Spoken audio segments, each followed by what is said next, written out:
Hey everyone, today I want to share something that really changed the way I think about money, work, and freedom.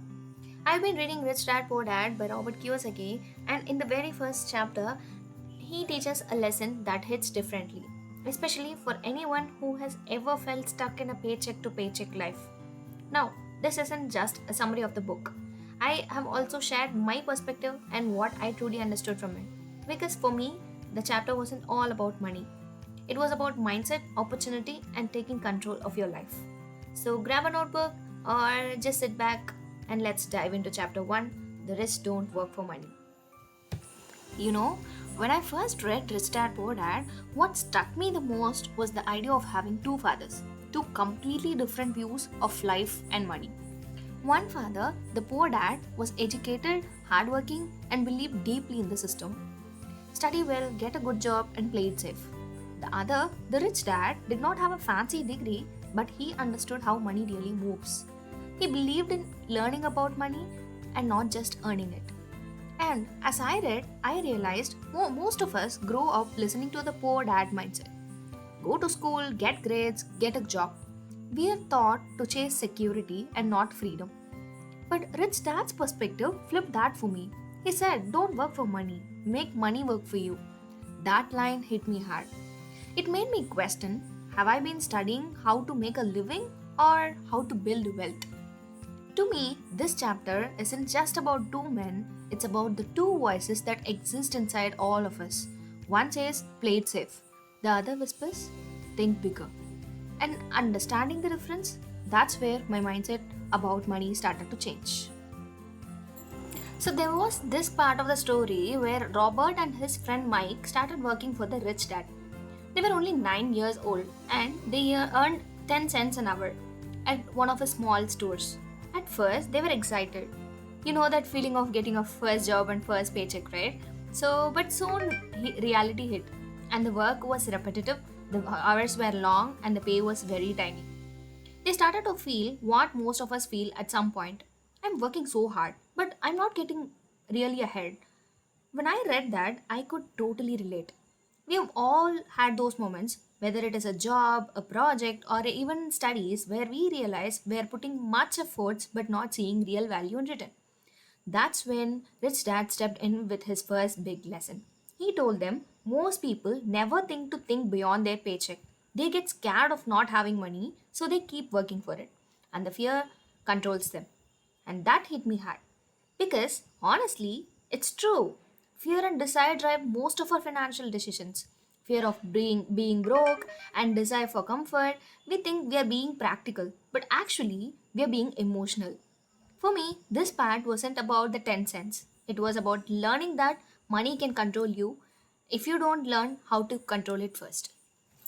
So, in the story, they will be working for the rich dad for weeks, many weeks. So, after weeks of working for almost nothing, Robert finally loses his patience. He decides he had have enough. He marches up to the rich dad and says, "This isn't fair. You're using us. I'm working hard, but you're not even paying me properly." And this is where the twist happens. Rich Dad doesn't argue, he doesn't even get defensive.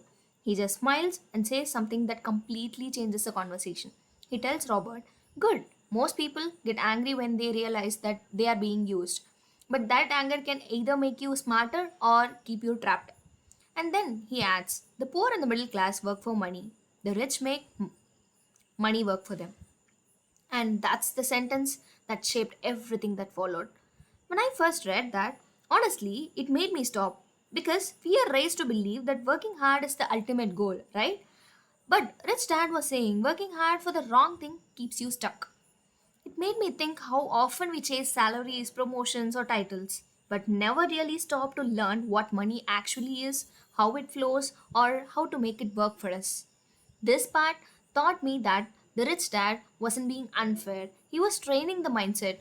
He was showing them how the system works. Most people get emotional when it comes to money. They react with fear or frustration, and that's exactly what's keeping them from thinking logically. And that is when I realized this chapter isn't about just money. It's about power, control, and awareness. And if you can't manage your emotions around money, money will manage you. After that confrontation, Rich Dad did not offer more money. Instead, he offered perspective. He told Robert, if you learn this lesson, you'll control money. If you don't, money will control you for the rest of your life. He explained that most people go to work, get their paycheck, and get trapped into a loop. Paying bills, buying comforts, working harder, and waiting for the next salary. This is what he called it as the rat race. And then came the golden line. The rich don't work for money, they make money work for them. When I first read that, it almost sounded confusing. Like, what does this even mean? But the more I thought about it, the more sense it made. Rich people don't see money as something they earn, they see it as something to use. They use money to create opportunities, to build systems, to invest in assets that keep generating income, even when they are not physically working. It's like this, most people chase money because they think it'll bring freedom. But Rich Dad's lesson was the opposite. Understand money and you'll already be free. And personally, that shifted how saw work.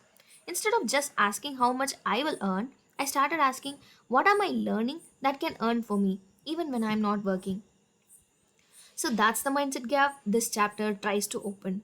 It's not about rejecting work, it's about redefining why you work in the first place. By the end of the chapter, I realized something powerful. Rich Dad was never really teaching about money, he was teaching how to think. He wanted Robert and Mike to see the real wealth starts in mind, not in the paycheck. That is why he made them work for almost nothing, to free them from the emotional grip of fear and greed. When you think about it, most of us grow up believing that the goal is to earn more. But no matter how much we earn, the cycle continues, right? Bills, responsibilities, lifestyle upgrades, and suddenly freedom feels just as far as it did before. What Rich Dad thought was the money isn't the end goal. Freedom is. And the freedom comes when your mind, not your emotion, is in charge of your financial choices. For me, this chapter changed how I see the opportunities. It reminded me that instead of asking how can I make more money, I should be asking how can I make money work for me. It's a mindset shift from earning to creating, from fear to awareness, and from security to freedom. And that's the real essence of this chapter. It's not about getting rich fast, it's about learning to think like someone already is. So, when I finished chapter 1, I just didn't understand the quote, the rich don't work for money. I felt it. Because now I finally knew money is a tool. The question is, who's holding it? You or your fear?